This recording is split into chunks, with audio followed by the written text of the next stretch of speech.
We'll get started.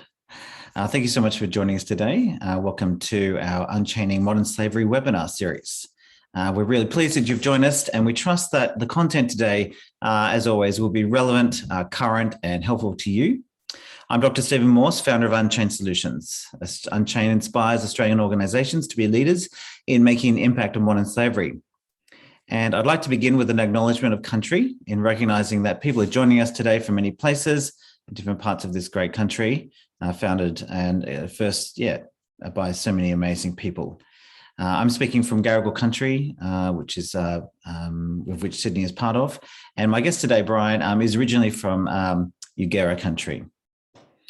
So, in the spirit of reconciliation, Unchained acknowledges the traditional custodians of country throughout Australia and their connections to land, sea, and community. And we pay our respect to their elders, past, present, and extend that respect to all Aboriginal and Torres Strait Islanders people today. So Unchained hosts these webinars with a view to advancing the conversation on the issue of modern slavery in order to help organisations, both large and small, to go deeper in their implementation of the Modern Slavery Act, wherever they fall with that act in terms of compliance. And in our words, to find a way to lead beyond compliance. You may have joined and seen our pre-webinar poll. Thank you to those who are able to fill that out, just to stimulate your mind. And we also have an Unchaining Modern Slavery business group on LinkedIn, which you're welcome to join as well.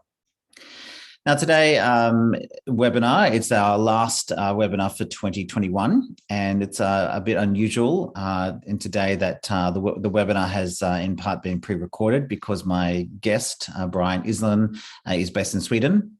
So we actually recorded the interview a few days ago, but I'm sure you'll still find it stimulating, even though it's pre-recorded, because you'll be listening anyway and watching. There will be opportunities for you to ask questions. We just won't be able to answer them necessarily live unless I can actually answer your questions. But if the questions are for Brian, we welcome those questions in the chat. And then I can actually pass on those questions to Brian, or you may like to contact Brian Iselin yourself, and his details will be at the bottom slide as we finish today. So yes, so I just need to do a little bit of technical maneuvering to switch the screens. So it won't be a moment, and so I can actually bring up the recording. And just to give you before I start the recording, just to give a bit of intro. So I have Brian Iselin from Slave Free Trade here. He's the founder and the Chief Vision Officer, which is a great title, of Slave Free Trade, which is an organisation and not-for-profit that's based in Geneva in Switzerland, but Brian himself is actually based in Stockholm in Sweden. Slave Free Trade is a global movement of volunteers and a tech platform that gives buyers real-time data on how their products are being made. And so today, in today's webinar, we're going to hear a bit about Brian's story and the work of Slave Free Trade and how we can all be part of this great movement. So yeah, without any further delays, let me start the recording. And yeah, as you listen, I just welcome any questions you might have in the chat. We can make this a bit more interactive for you as well. So let me just bring up the screen.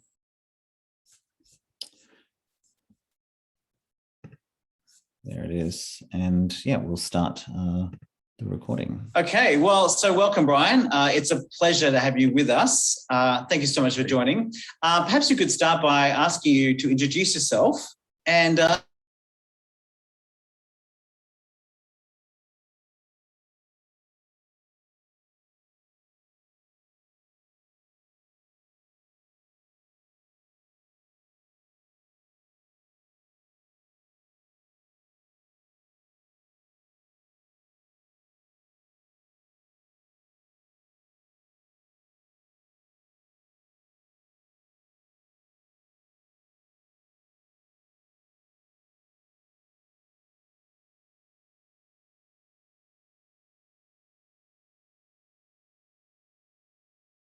naturally became CEO. But then I was thinking, long and hard about the term CEO, and I just thought that's actually a pretty crap term. What does that really mean? What does executive mean? I'm kind of the holder of the vision because I created the behavioral concept or construct behind the organization. So actually, although I do administrative stuff and password changes, chief cook and bottle washer, as always the go in a startup, I was really the person who was policing and maintaining the vision for each of the concepts, because it's very important in what we're building that the behavioral relationship between different parts of the system is working and built the right way. If there is vision drift, I call it, then that's a significant problem for what we're trying to build. Behavioral incentivization systems need to be precise, like clockwork. Yeah. Okay. So that's chief vision officer. I'm the one who polices the vision, makes sure in implementation it's held to be true. And you've got an organisation that you've got a global reach. So you've got, it's a global movement. So yeah, you've got to cast a pretty wide, pretty long vision over a number of people who are volunteering. Yes. Yeah. Yeah, and in translation, it's like Chinese whispers in an organisation, translating the visions. So I've got to give it to the C-level staff for a start. They've got to understand it innately, intimately, I should say. And then they have to translate it to their teams. And the teams are full of boffins. So, there's an assessment process that's full of statisticians and consumer insights people. And they've got certain ideas and they want to take it off in certain directions, but it's got to hold true to the vision if they're not implementing to that. So there's this layering where we need to protect from Chinese whispers to make sure it's being translated correctly. And it really matters, if the wrong code is put into an app, for example, one of our apps, then it could actually obstruct trust instead of building trust. And ultimately, our project is all about hope and trust. So it can be quite dangerous for the concept if it goes off track a little bit, even a little. So tell me, describe what is Slave Free Trade? How would you describe the organisation? Well, we are a demand side organisation. So that's immediately very rare in the modern slavery and human rights space. And we are a volunteer organisation, not by choice, but by fact, because there's no funding on the demand side. The status quo is supply side, right? So I've been working in the supply side for 20 years. Supply side is things like rescues, police operations, victim support. Basically, it's in the narcotics perspective, it's the wiping up spilled milk and trying to disrupt. This is basically the supply side. And the interesting thing we learned from narcotics, and we're starting to learn in counter-slavery, is that the supply side can never affect the dimensions of the market. You can never impact and shrink a market using only interdiction and victim rehabilitation, victim rescues and things like this. The only way you can shrink the size of a market is demand-side activity, demand-side economics, which means we need to promote the creation of demand, foment demand for what we're doing, for what needs to be done. And that in practice means finding people whose buying decisions can be changed by it, because we're talking about modern slavery. It's fundamentally a part of the capitalist economy.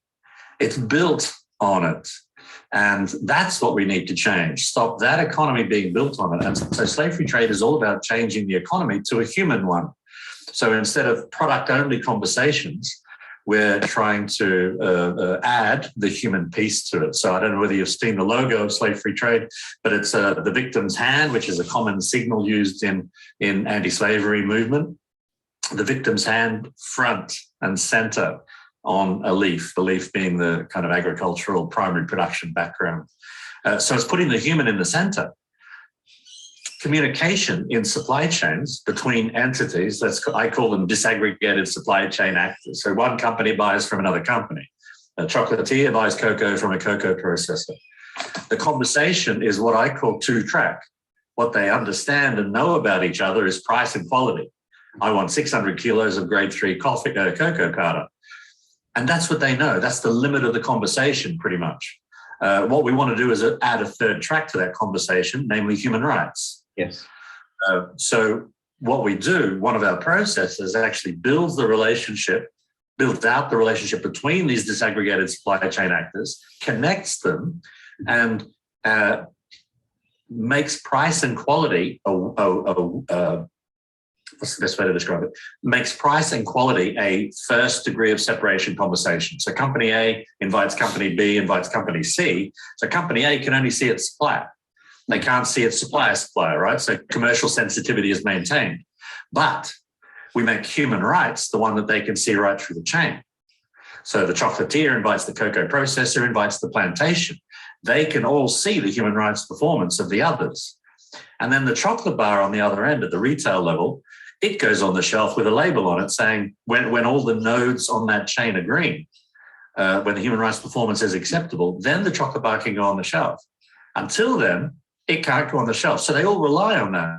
If they want the sales growth of the bar in the UK, then they all have to get on board. So suddenly these companies, and this hypothesis has worked out very, very well in our pilot. It's been proved in our pilot, which is this cocoa chain I'm talking about. Suddenly, at the top end of the chain, they started to understand what the actual conditions were in the plantations.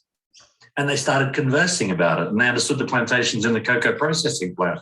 And they started conversing about this and becoming interested in each other's human condition. Right. So that's what we want to achieve. Mm-hmm. And the way we inspire that is mobilizing demand. That's our demand, creating a demand driver. It's only one demand driver, right? Legislation is a demand driver. The Modern Slavery Act in Australia has driven businesses towards doing the right thing. There are other forces as well. Public procurement is a great way to do it, right? It's a huge lever, $9 trillion a year spent in OECD on public procurement alone. That's a massive commercial lever. So demand from them for businesses to do better is a great demand lever.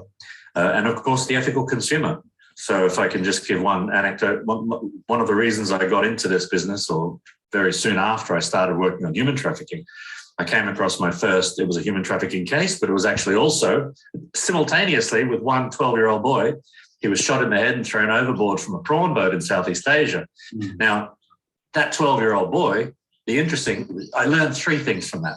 And let me know if I'm going way off topic, but I learned three things from that.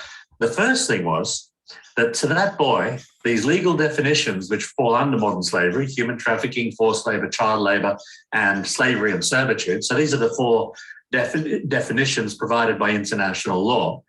Not one of those definitions meant a damn thing to that boy. What mattered to that boy was his lived life in the workplace. Yeah. So I determined way back 20 years ago with this very first case, the legal definitions mean nothing to the people in the workplace. They don't understand them. They don't know that the responses from governments are different depending on which condition it is. They don't know in some cases they'll be protected, in some cases they'll be let go. They don't know these things and it doesn't matter to them. What we really need to understand is what their lived life is like in the workplace. Yeah. So that was the first thing that stuck. The second thing that stuck was these prawn boats, they go out in fleets. So other boats in the fleet, there was a family boat, for example, right alongside, where the people on the boat were looked after really well. They're family boat, family friendly. And so they all go out and catch these prawns. When they get into port, they sell for exactly the same price because the boat captains don't set the price. It's set by the market forces in the value chain. So it occurred to me, well, the first thing was that this slave-free, slave-made cost difference was a complete myth. It's complete crap. There is no price difference. The $12 T-shirt is still going to be a $12 T-shirt if everybody in that supply chain is paid a sufficient wage. And if you do the simple calculations by looking at the bottom of the chain for like a chocolate bar or a T-shirt or a sneaker, then you see immediately that you could triple the wages of everybody in the lower end of the supply chain and only impact the profitability at the retailer end of less than 0.25%. Yeah, that's phenomenal. It's unbelievable. Think about that. Triple the wages of people in your supply chain to make sure they're in good conditions, 0.25% at the retail end. It's an outrage that we assume slave free is more expensive than slave made. It's absolutely not. So that was the other thing I learned. And the third thing I learned from that case was that the investigation ensued. The prawns from that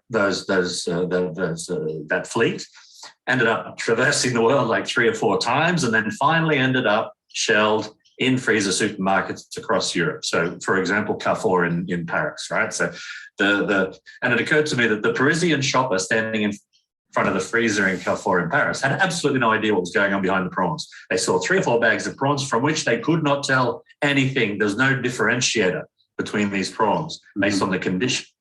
There were differentiators like MSC, which will tell you that those prawns came from Southeast Asia. Great. There'll be other different labels that tell you different things about them, perhaps. But generally, you can't tell anything. Made in Bangladesh, made in Vietnam, made in China. None of these labels mean anything anymore, like they kind of did in the 1970s.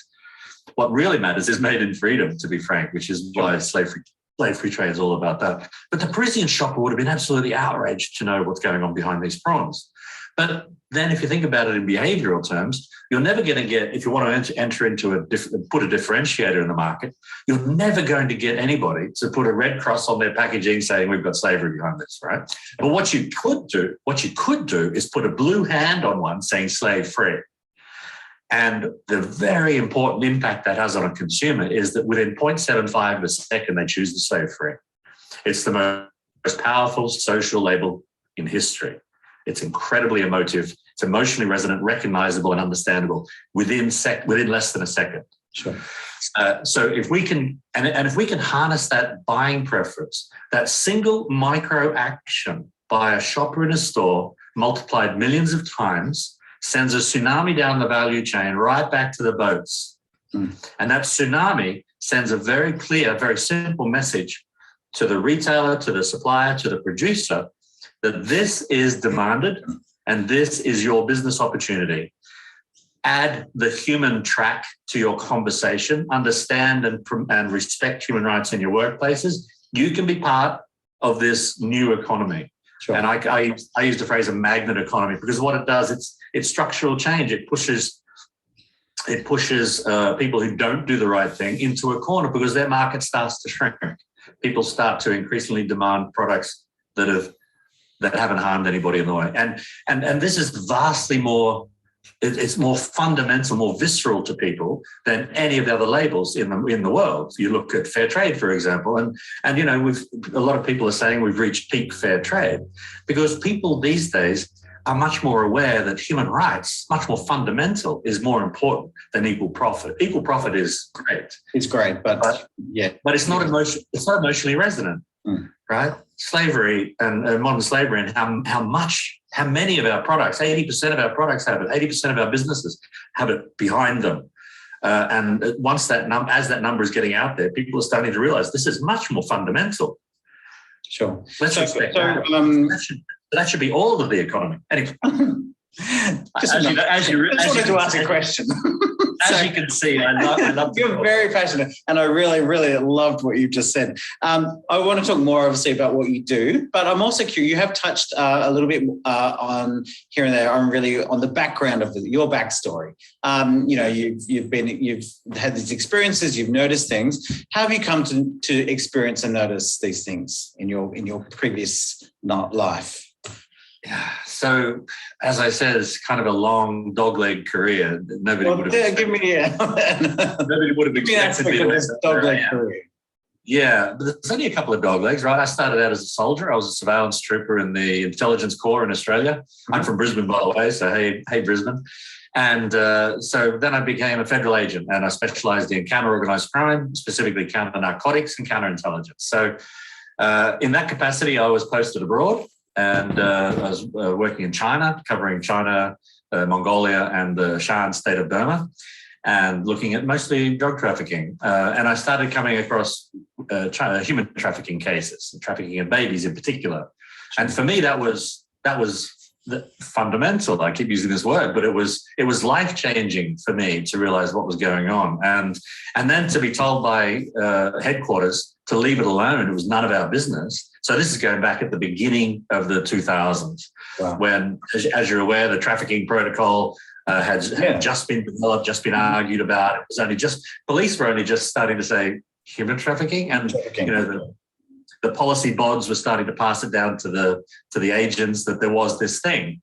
It wasn't very known, which is why the Australian government said, leave it alone. But I was so outraged by that, I quit and went to the UNODC. And that's where I started to come across these other cases. So when I was there, I came across this 12-year-old boy.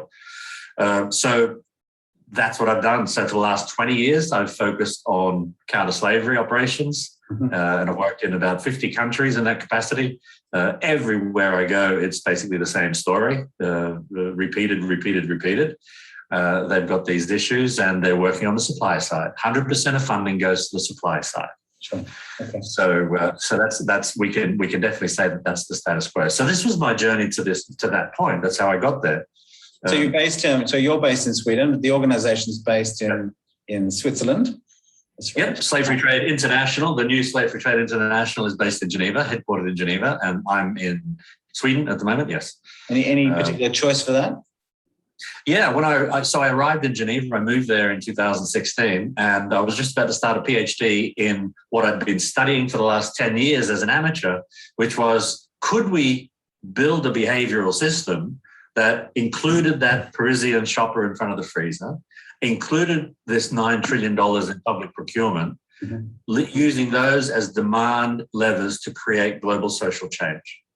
So I was going to start that as a PhD. And then I arrived in Geneva and in conversations with a couple of people at some Geneva cocktail parties, people saying, this is a great place. This is a great place to start an NGO. And one of the reasons is it's kind of the capital of human rights in a way, but also this brand Switzerland, which is good for NGOs. So I did. So instead of studying it, I decided not to do the PhD. I'm just going to do it, and started on the 23rd of November. Probably a good choice. It wasn't a bad place to start, although I have to say, and maybe this will get back to them, the Geneva authorities and the Swiss authorities haven't given us a cent. So it didn't work out so well. It turned out brand Switzerland was nice, but it actually didn't help fund us. So that was a bit of a shame. But there it is. We're still a Swiss NGO. Slave Free Trade International will be Swiss-based. And now we're setting up chapters in various countries. Like this month, we're setting up Slave Free Trade Sweden. We'll be setting up Slave Free Trade Australia, Slave Free Trade United States, and branches elsewhere. Sure. to help us grow what is really a global movement. We've got thousands and thousands of people want to join us. Yeah, I was going to mention that. So where are these people coming from? Where are you joining? Everywhere. So we've got 160 volunteers that we've taken in now. We get thousands of applications, and we're turning people away every role we advertise. The volunteer roles, every one we advertise is 40 or 50 applicants, really high quality applicants. It's amazing. So hard to turn people away, but at the same time, we just can't manage everybody. And in that 160 people, which is, by the way, 60% women, which we're very happy about, we have more than 45 nationalities. It's all over the world. We've got people from Wellington, New Zealand, through to Calgary in Canada. What are these people? What are these people doing? Like, how are they volunteering? Well, like almost any organization, we've got a C-suite. We've got 2 CMOs, 2 chief commercial officers, a chief technology officer, chief information officer. So we've got all of these. And so we have all of these departments. We have a marketing and communications team of about 25 people. We have a technology team, also about 25 people, human rights team. Of course, we have a chief human rights officer, which I think every organization, frankly, should have. Human rights is the new HR, as I like to say. It's what HR always should have been. It's much more fundamental to somebody in a workplace, whether they've been sexually harassed or whether they've been racially discriminated against. That's much more important than how many Nespresso capsules they have, right? HR should have always been about human rights. It's much more fundamental. HR, human rights, human resources, Yeah, human rights. Human rights is the new HR. Yeah, absolutely. Because people are starting to get, and you have a look at the Me Too movement and the Black Lives Matter movement, right? In workplaces, these things really became front and center because people feel more deeply about those things in their lives. If someone's been sexually harassed, it destroys it damages their working life and their family life. If someone's racially discriminated against, likewise, it destroys their self-esteem and their family is impacted. These things are much more fundamental. Trust me, human rights is the new HR. Okay, good. So you've got these volunteers. Did I answer your question? I don't know. Yeah, you did. You're doing well. We're getting into the groove of it now. I do get off track. So, but you're also tech. So so it's coming back then to this idea of traceability and the connectivity between different suppliers. So what is explain more about this development? Okay, so we're building a system that is, I call it Libertas. And the way it works is that consumers demand products to be made, like the Parisian shopper, right? They exercise their commercial power. Now, what we do is we harness that commercial power. That is, we collect it, we mobilize it and join it up. So, because at the moment we're told by businesses, and I have been told by businesses for 20 years, or 10 years at least, that their consumers don't care about this, which I've always said is complete crap. Can I say crap? Yes. So I said, crap is the word. And I've told them that's complete crap. Consumers do care about this. And even the very few studies, even though they're methodologically unsound, they still come out with ideas. They still come out with ballpark numbers that are useful. 67% of consumers want to buy slave-free. They just can't find it. And these messages don't get through to companies. They say it doesn't exist. So one of the tools that we're building is called the Freedomer app. So the phase one of the Freedomer app is a campaigning function, like change.org for modern slavery. Right. And the whole idea is that consumers can jump in there and they can say, I want these are my favorite jeans. I want them to be slave-free. And when we've got 10,000 signatures collected, we go to that brand and say, yes, you said your consumers don't care, but look at these 10,000 signatures or these 100,000 signatures in my dreams. So this is going to be, that's the way we harness demand, communicate that to businesses. Businesses join us, and we have the Libertas system, which is the tools and processes to get things done in their supply chain.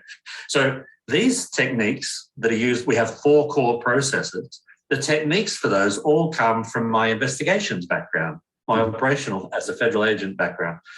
So the first process is workforce assessment. Now, the way this came about was because whenever I was asked to investigate a case, one of the first things I would do as an investigator, as any investigator will tell you, is go and talk to people, find out what's going on, get witness statements, essentially, find out what's really going on in that workplace. So you ask everybody. So workforce assessment is asking everybody about their human rights conditions, not their legal situation, but their lived experience go back to the 12-year-old boy, their lived experience in the workplace. What's their life like in the workplace? And what we've done is created what's called we call it a human rights framework. It's a taxonomy of sorts, where we're finally, at last, we're able to measure human rights in workplaces. And this is why the S in the ESG, social sustainability compared to the environment, one of the big reasons it's the poor cousin to the environment is because of the inability of us in the human rights world to measure human rights quantitatively. So the human rights framework, we decided very quickly that it needed to be only agreed international human rights law as the foundation, because we don't want anybody being able to say, oh, Bangladesh says living wage is this, or Mexico says sexual harassment is this. Why should the conditions be different because of a jurisdictional translation? International human rights law is universal and fundamental. Fundamental keeps coming up, sorry. But all the points of international human rights law that relate to workplaces, we pulled all of those out, strung them together, created a set of 10 principles. So we have this rather SDG-looking disc, not by accident, by the way, of 10 principles. And then we decided, okay, so we've got these principles, we've got these standards that need to be met according to the Forced Labour Convention, the Child Rights Convention, etc. And slow me down if I'm speaking too quickly, but I think translation's no problem for Aussies, right? So even with the Queensland accent being very faded. So we pull these principles together, and then we decide, okay, so now what we need to do, and when you think about it as an investigator, you're thinking, well, this is actually what I'm doing subliminally when I'm going out and interviewing.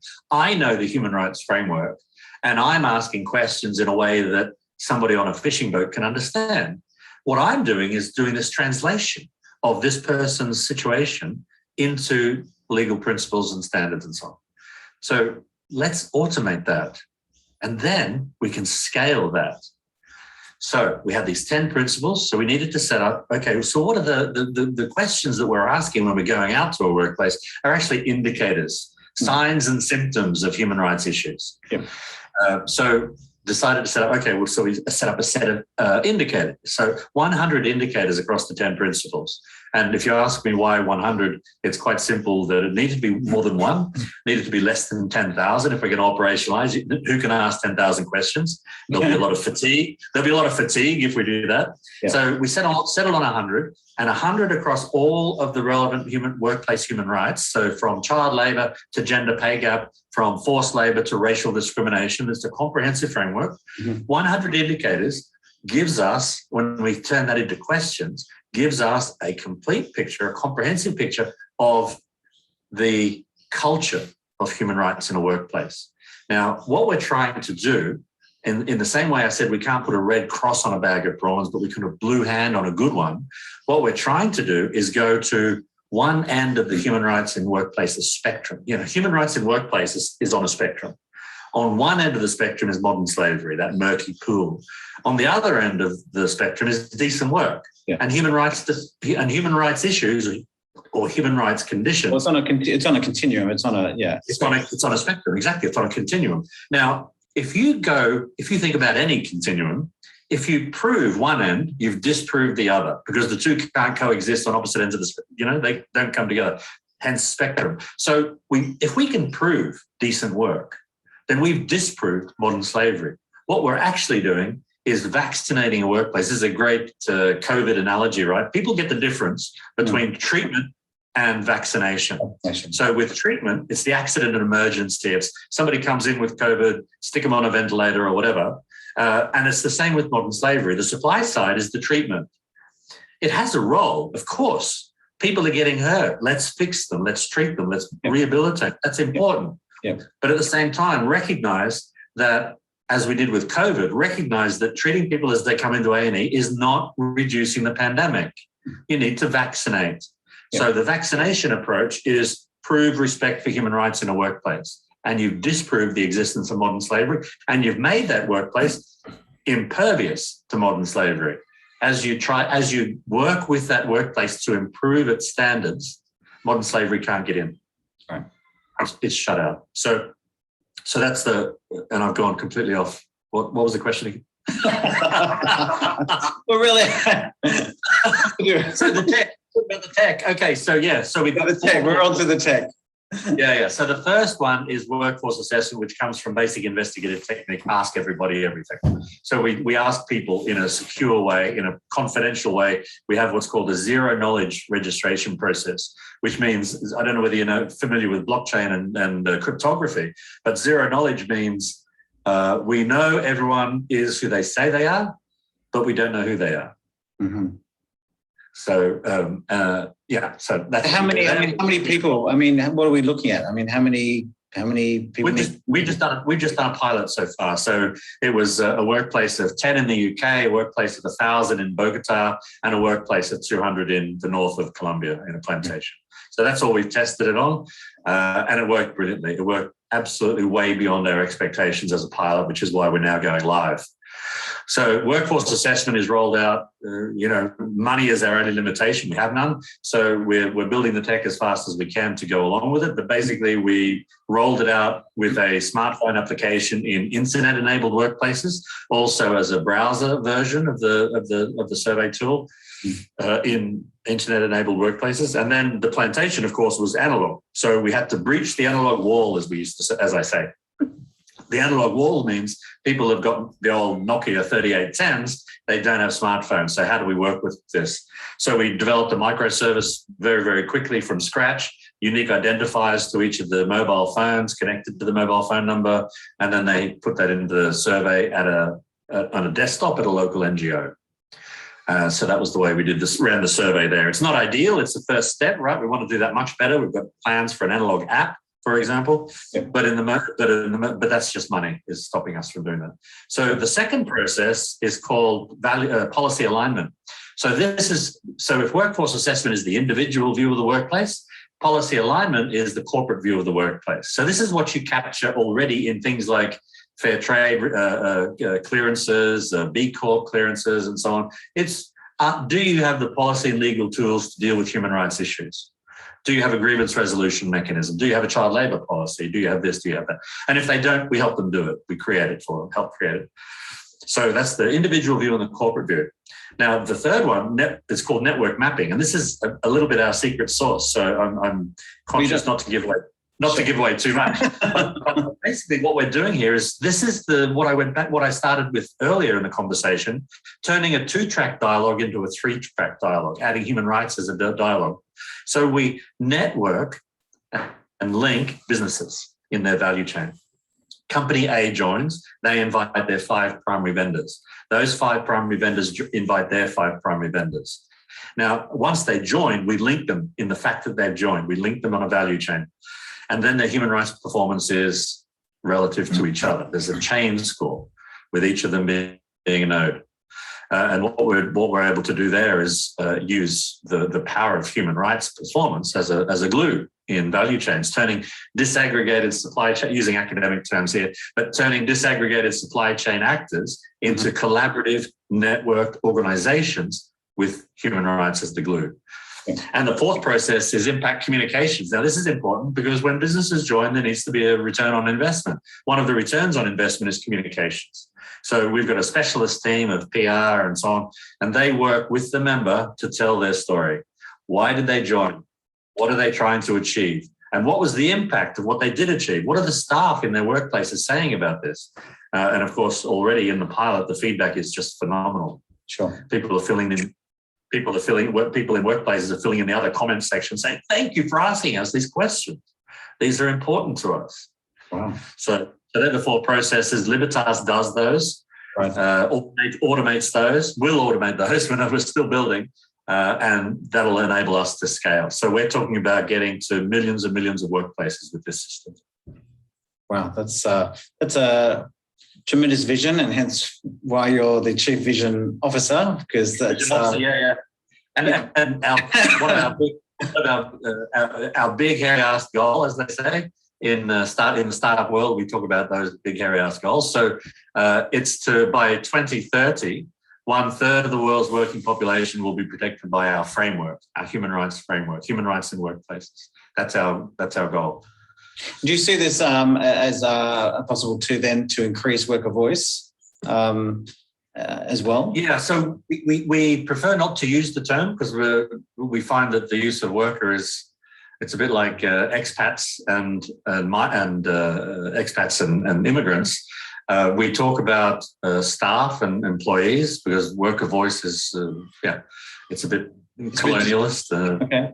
It's a bit colonialist, right? Why is a Guatemalan working in a cocoa plantation a worker and a bank officer in Zurich is not, right? So we shy away from the term worker. We study the implications of the language we use because it becomes a divider between people.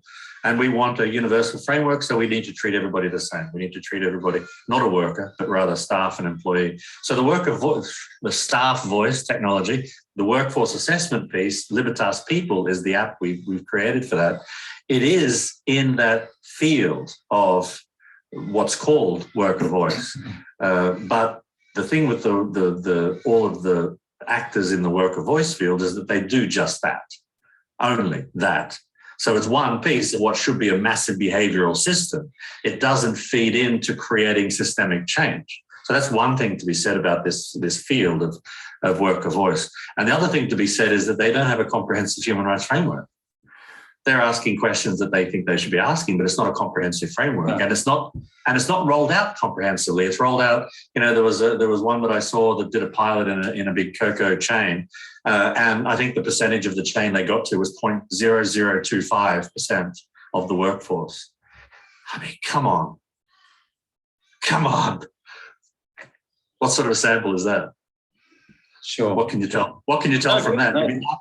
You'd be laughed out of university for that, right? So, on what basis can that be a foundation for business decisions? Just can't be. Sure. Okay. So that's why we've got to get. That's why we've got to get to everybody everywhere. Sure. I'm curious then as to understand what you say, how you view, say, grievance mechanisms and remediation overall. What do you think are, I suppose, the priorities for companies as they look to, for example, say a company realizes that they've done the wrong thing, that there's all these human rights violations, and they want to now start doing the right thing. They want to make sure that they've got the good governance framework in place, and they're working hard to collaborate with their suppliers. They're developing more resilient supply chains and traceability. What else should a company be doing, or is that really what they should be doing? Yes, they need to be fixing the things that are broken, but one of the things they need to also do is understand what traceability and transparency are and what the difference between them is. So if you think about the three tracks in the conversation between businesses, price, quality, and human rights, traceability is price and quality. Traceability is being able to tell that there's horse meat in your beef. Traceability is telling you that that tuna came from the Southwest Pacific. That's traceability. It's not transparency, because it tells you nothing about the conditions. It tells you that there's horse meat in your beef, but it doesn't tell you who got you your horse meat and what conditions they got it to you under. Same with the Southwest Pacific tuna, right? Traceability will tell you that that tuna comes from there. And this is what MSC does as well. They do traceability. They say that tuna came, or WWF as well has a project on this. It tells you that that tuna came from that place, and so it's real tuna, or it's real whitefin, or whatever. What it doesn't tell you is anything about the conditions. So transparency is another thing. Transparency requires something like what we're doing. Unless you're getting that, you're not getting transparency. You're just finding out where products come from. Mm-hmm. So knowing what's going on in workplace is actually the biggest challenge, because transparency, as you know, there's actually thousands of apps and startups working on traceability applications. And we get contacted all the time to use our tech for traceability, use our model for traceability, where it doesn't deliver traceability. They're not interoperable. Transparency and traceability are two different things. You need, ultimately, if you want to make business decisions on conditions in workplaces and have price and quality as part of the conversation, then you certainly need both. So companies that are wondering what they can do, if they're investing only in traceability applications, they really need to start thinking about adding a human rights layer of transparency. That's what I would say. And then I would also tell them to be very aware of the implications of actions they take. They need to get good consultancy services who know what they're doing and are wielding the tools responsibly. So, I've mentioned this in many different forums. Risk assessment, for example, coming from the law enforcement background and strategic intelligence, I can tell you that risk assessment can work to help you manage risk and understand risk and reduce your exposure. But one of the very serious dangers of this is that in the wrong hands, it can become lethal. Right. And a very good example of this is a risk assessment tool that tells you Bangladesh, denim, bad. And so companies all over the world start cutting contracts on the basis of this terrible gimmicky context.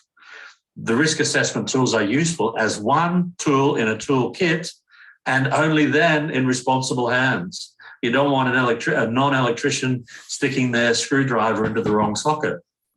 What you want is responsible hands. So I would say high-quality consultancy can use, for example, risk assessment tools as one of their tools. They can use the consultancy should also be the one to advise on a proper grievance resolution mechanism and how to address all of the other human rights risks. The other thing to be said is that human rights is not for everybody else and not you. Mm-hmm.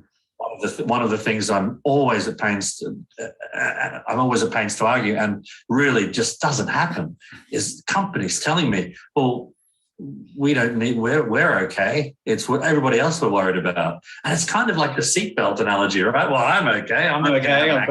Right. I'm okay. Because two things. One of them is othering. It's the concept of this psychological, philosophical context, a situation where you've othered everybody else. Everybody else in your work chain is worse than you. And you're above average, as these psychological tests tell you. Everybody assumes they're above average, right? Which obviously can't be borne out. But the other thing is that they don't see human rights, or they don't think about human rights as affecting them. They don't see the gender pay gap is about human rights. They don't see that racial discrimination, religious discrimination, fair pay and hours, contracts, etc. They don't see these as human rights issues, when in fact they are. So they don't think comprehensively. So I'm constantly getting responses from, a big bank in Geneva, for example, came back to me and they actually wrote this: human rights is not on our agenda. I mean, when was it ever off the agenda, for Christ's sake? And how can you say that today? It's unbelievable. Well, no surprise. They're in the financial services industry, right? There's obviously a certain sociopathy there. But anyway, I mean, who says that? Who thinks that? They believe this, right? So when they want to get a human rights tool, a transparency or traceability tool, what are they doing? They're going out and getting something that'll tell them what other people are doing. They don't look at their own workforce. They don't look at sexual harassment in their bank. They don't look at racial discrimination in their bank. It's a very white bank, right? So what are they doing? They're not thinking about human rights in a comprehensive way, workplace human rights. So that's a big challenge. And consultancies, I think, should be talking about this to their clients, that the problem is not just everybody else. Look at yourself first. Don't be throwing stones in glass houses, to use a terrible cliche, but that's a point. But also think about your own staff and their well-being, and the fact that you can fundamentally intrinsically motivate your staff by giving them and showing them respect for human rights. People will work better. There'll be a massive productivity dividend. Well, as a consultant, I take note of that, and I'll add that to my bag of goodies. Super. So just to say on that, right, there are lots of companies providing this consultancy, like your company, for example. And the idea with slave-free trade is we're not willing to or interested in competing with consultancy services. Consultancy is what happens when we've identified an issue. Consultancy is what comes. So we become a tool to help identify genuine issues and have it mapped and proved, and then consultancies come in and fix it. Cool. All right. A key role. Yeah. A key synergy. So what's the future? How are you going to scale this? How are you going to get the finance to? Money's our biggest problem. We have a revenue model built in through the network mapping piece. I mentioned one company invites 5, those 5 invite 5 each. So we've got scale. We've got as network mapping works, we've got revenue coming in through membership fees. Very low membership fee, right? It's cheaper than B Corp. It's cheaper than fair trade. The whole idea is that the price is never a barrier to joining, because we don't want it to be a barrier, and we don't want it passed on to a consumer. We don't want a model where, like fair trade, they put a premium on a product. We don't, because that immediately tells people that slave-free is more expensive than slave-made, right? So we can't have a premium, shouldn't have a premium. So what we want to do is make our fee model is so low that it can never needs to be passed on to a consumer. Well, you also you want consumers to consume. So if you want, we don't want to stop consumption. I'd love people to reduce their consumption because from an environmental impact, right? But from a social perspective, a denim factory in Bangladesh with 1,900 staff, they need jobs. So consumption from that perspective, as long as you can also manage the environmental impact, consumption from that perspective, from a human rights perspective, doesn't need people to reduce their consumption necessarily. It needs them to consume better. And we don't need everybody consuming perfectly. We don't need some people consuming perfectly. We need everybody consuming better. Mm-hmm. Great.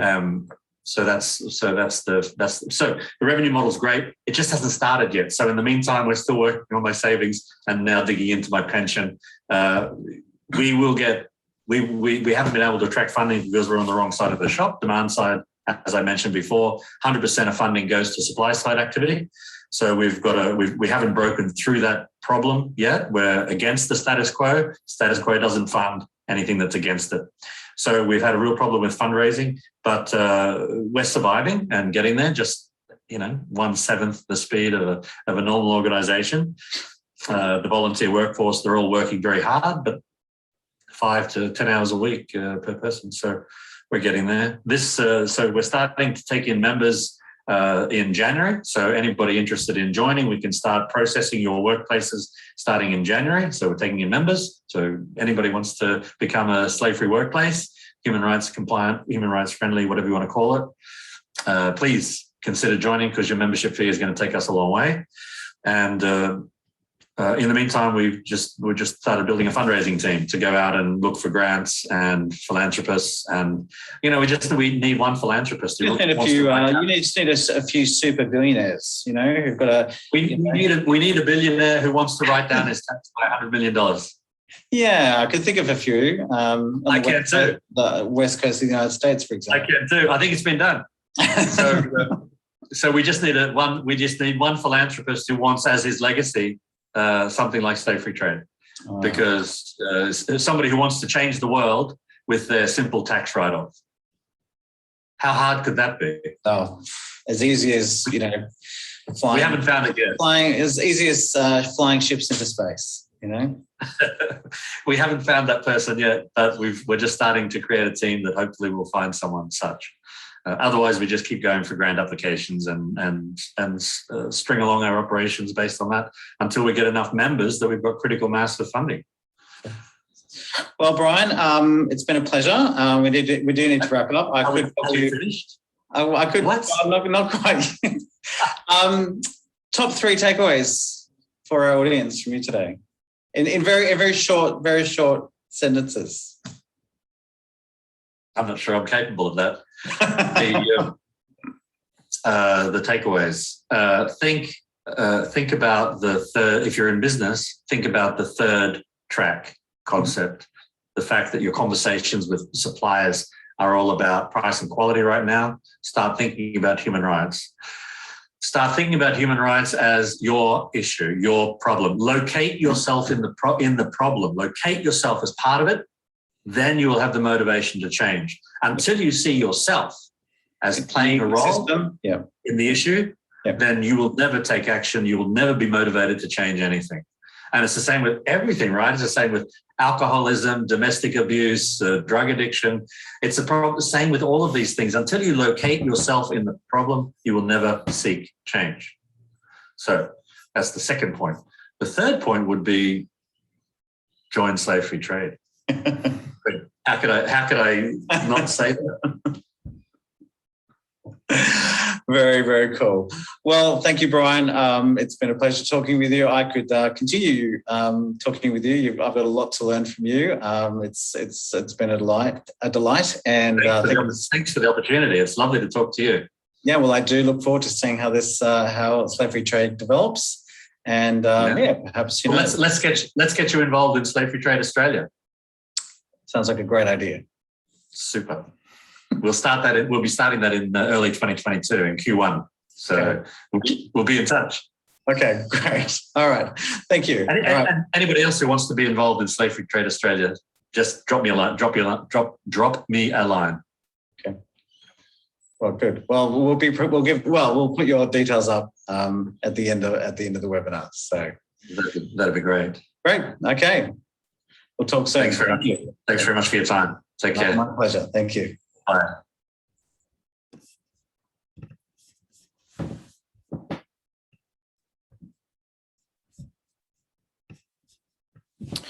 Well, I trust that you found that very stimulating and that you learned a lot from Brian Iselin. I know I certainly have, and just listening through the recording again, just to have it replayed, just to reiterate what he's saying. There is a lot that we can do both as businesses and also as consumers to make a really impact, and it really just takes, I think, a bit of due diligence, a bit of thinking outside the square, and really working out, what are the levers that we can actually pull to have a lasting impact. So we've come to the end of our webinar series. I'm just going to put my slide up. Just so if you would like to be in touch with either Slave-Free Trade or Unchained, you can connect with Brian through their email address at info@slaverytrade.org, or you can check out their website. You can also connect with us at Unchained Solutions if you require any further assistance, with the Modern Slavery Act and the work that companies need to do. You can use the QR code there to scan to actually get in contact with us. We do thank you for joining us today, and thank you for being part of the Unchaining Modern Slavery series in 2021.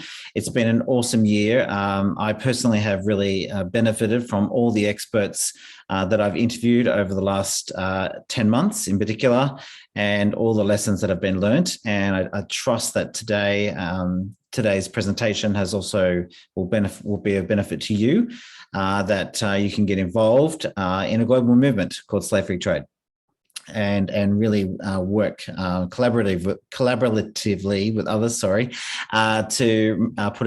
make a real positive impact on modern slavery. I wish you well as you move into the holiday season and the summer season, if that's what you're in, if you're in the Southern Hemisphere. And yeah, I wish you well, and I hope to see you back in 2022.